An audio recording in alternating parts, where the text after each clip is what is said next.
Get him right, get him right. Get him right, get him right. Get him right, get him right. What you gonna do, Gus? I talk gray, I don't keep it white and black. Only say I love you just so I can hear it back sometimes. Other times I love to have you back. Can't think of a night that we ain't turn up to the max. I'm here with Coach Willie Powers here today for the second year clinic, or Coach Clinic. It's an honor to be out here. Thank you for having us, Coach Willie. Thank you for coming out. Yes, sir. Supporting girls basketball and boys basketball. He is the head coach of Girls PK Young, a very prestigious program. So, Coach Willie, my first question to you is, what is your mission, what is your strategy in hosting the Coach Clinic? My mission is to make sure all of our coaches in the area and also the state have a chance to see some quality coaches for a reasonable price. And, you know, it's not about PK Young, it's not about Willie Powers, it's about getting our coaches the ability to see some of the, you know, like I say, some of the top coaches in college basketball. And, you know, I was able to get some coaches to come in because, you know, most of them are my son. So, you know, I thought it'd be a great idea, you know, for $25 to see 7 college coaches. You know, it's pretty impressive. Yes, sir, it is. And giving back to the community and, like you said, allowing coaches an opportunity that is not even heard of in this modern day of time. So my next question would be, how long have you coached, and what has been the impact in the clinic that you started progressing? Well, I've coached for, this will be my 25th year of coaching. This might be my 14th year here at PK Young. But, you know, the influences I had from my younger coaches, Coach Lucius Mitchell, you know, Coach Phil Blair, who's actually here today, you know, those are the type of people that taught me what it took to be a coach, how hard you have to work for a coach, and understand you're not going to make a lot of money coaching, but you're going to save a lot of lives. I just wish that our area coaches would support our programs more when we have things in the area to build a camaraderie with our coaches, which I don't feel we have right now to where it should be. And then that's why I came up with that, because, you know, for me to be able to get, you know, quality coaches in, you know, I'm saying, hey guys, this is for you. Come out and enjoy the ambiance, enjoy the other coaches. We have a coaches reception the night before, so we can talk about things that, you know, what do we need to do to better our facilities and better our play in the summer here, which, you know, we've had talks, but I don't think we've done what they do in Orlando, what they do in Miami for summer, fall, you know, just year-round basketball. So that's what, you know, my mission is to make sure we get all the kids off the streets into something. And for the last one, I just want you to give a message out to the athletes. And just, what would you tell a young lady or a young man who's striving to be a college athlete? Well, first of all, you got to put in the work when no one's looking. I mean, there is a lot of work, and you got to put team before eye, and also books before ball, books before ball, books before ball. Because a lot of kids don't get to Division-1 because they don't do what they're supposed to in the classroom. And also they got to understand hard work is what's going to make it. I appreciate it, Coach Willie. Thanks for your time. Thank you. Like the album just went platinum, yeah. Turned up to the max. If they pop somebody's chain, then we gotta get it back. No discussion to be had. If you're guard, you can't make that shot right there. You don't need to play basketball. All right, you got it. Right. I'm here with Coach Darnell Haney, 5th year assistant head coach for Jacksonville University. It's a pleasure meeting you. A pleasure being here. Yes, sir. We're honored to have him. This is the second year at the Coaches Clinic here at PK Young, hosted by Willie Powers. First question I would like to ask you, Coach, is how long you been coaching? I've been coaching for about 11 years now. Okay. I started as a high school coach in Orlando at Jones High School, and then 4 years ago, Coach Yo from Jacksonville University, our head coach, brought me up, and it's been the best decision I've made, man. We've done a lot of things and won a couple of championships, and doing great things, and we'll continue to do great things later. I love it. Another question, Coach. What did you think about the Coaches Clinic this year? I was here last year, and I think it's continuing to grow every single year. I think Coach Powers is doing an awesome job with the layout and the coaches that he has coming in here. You know, awesome coaches and great knowledge, and I'm getting ready to go back in and try to soak up some more of that knowledge, man. Yes, sir. If you had to choose between knowledge and athletic ability, which one would you choose? Probably knowledge, because it'll get you further. I think your athleticism can fail you. You can have an injury, you can have all kinds of things that happen in you, but at the same time, if you have the skill and the knowledge and the IQ especially in the game of basketball or in the game, you know, in any sport. You have the IQ and the ability to, you know, kind of outsmart or, you know, just understand more about the game than others. You'll be able to get by. Yes, sir. Yes, sir. And so that brings me to my next question. Is you was talking about in the coaching clinics about, you know, recruiting and how it's strategic. What are some of the limits and what are some of the things that you go after when it comes to scouting? Like, how strategic do you have to be? Well, you got to be extremely strategic, but at the same time, we got to be extremely thorough with what we're doing. We want to make sure we're recruiting the whole student athlete. We don't want to recruit just someone good because they're good at playing basketball. We want to recruit a great student. We want to recruit a great, of course, a great basketball player and a good athlete. But at the same time, we want to recruit high character kids. Your character is going to get you a lot further than your athleticism will. So just taking that into account and understanding that when us as college coaches, when we're coming in, we're recruiting the whole person.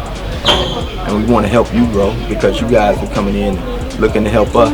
So it's all part of the plan. It's all part of the deal. And those who are listening right now, I want to ask Coach Darnell, for those high school athletes, female and male, what are certain things that they should bring to the table as far as their game when going into the college atmosphere? What message would you give to them, those who are aspiring to become a collegiate athlete?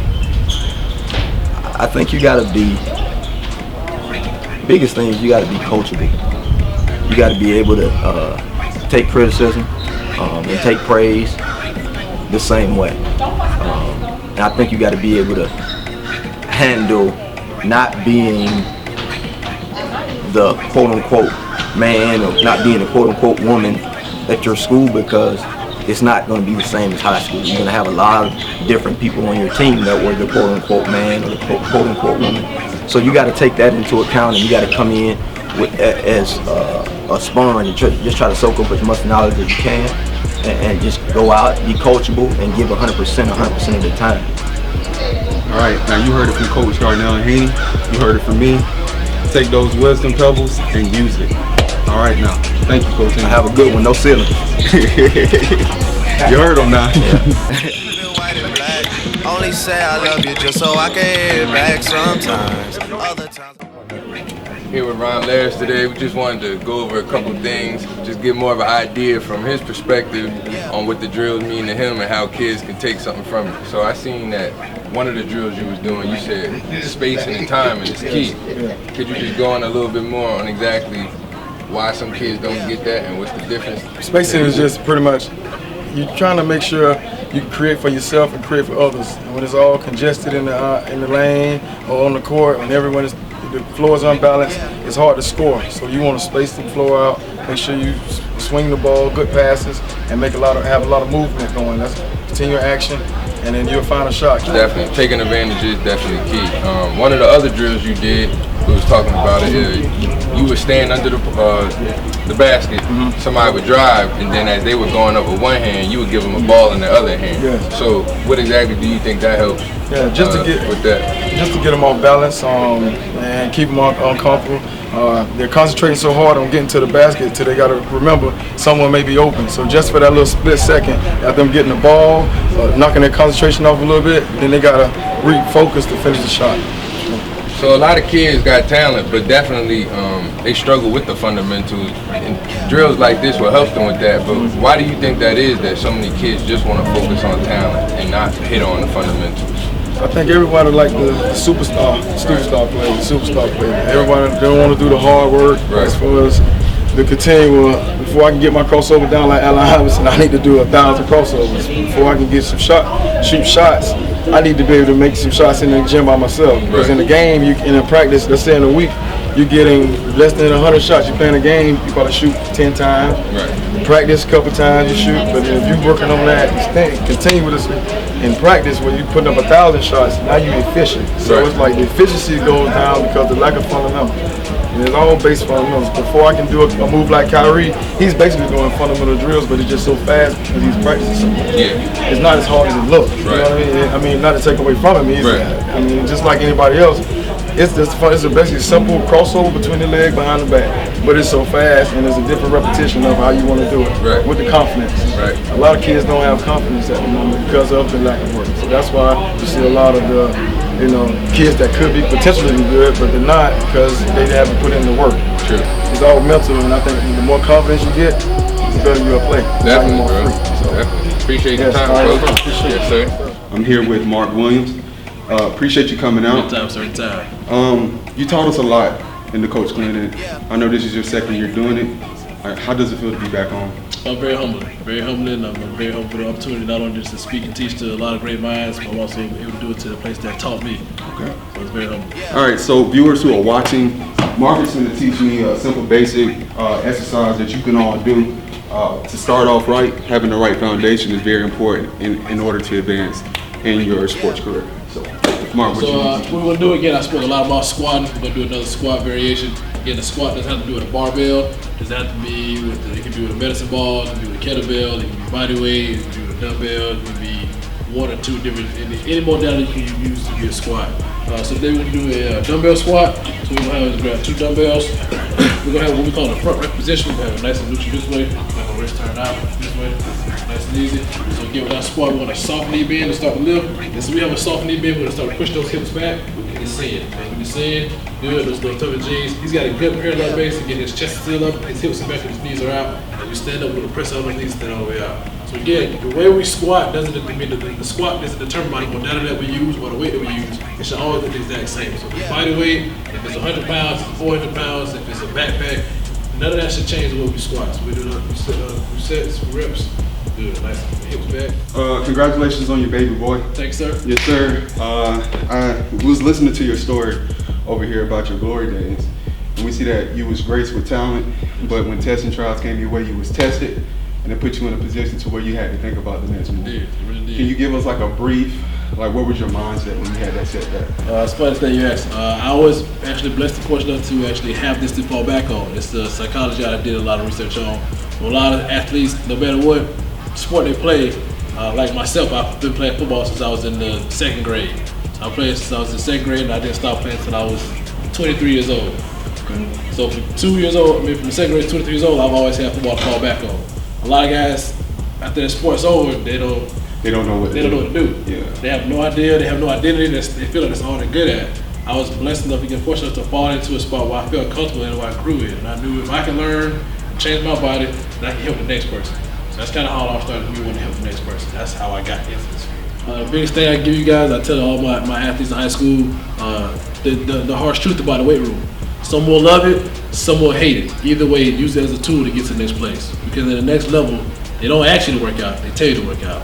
So just get through it. Use it as a stepping stone to get to where you want to get. You never know what door's going to open up for you. You may end up being a career in it. You may not want to be a career in it, but you're going to use it at some point. So just get through it. Work as hard as you can, possibly. Don't just try to show up and just halfway do it. Attack it every day. You will reap the benefits, and it helps your game a whole lot more. All right, I'm here with Coach Mark Williams, and here with Raw. Thank you for having me. Anytime. Thanks, sir. Yes, sir.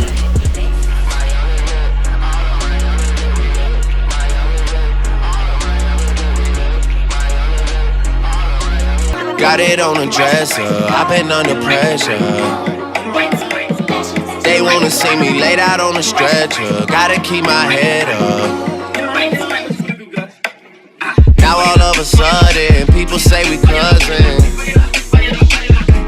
I keep hearing all this, you my brother talk, I can't relate to nothing.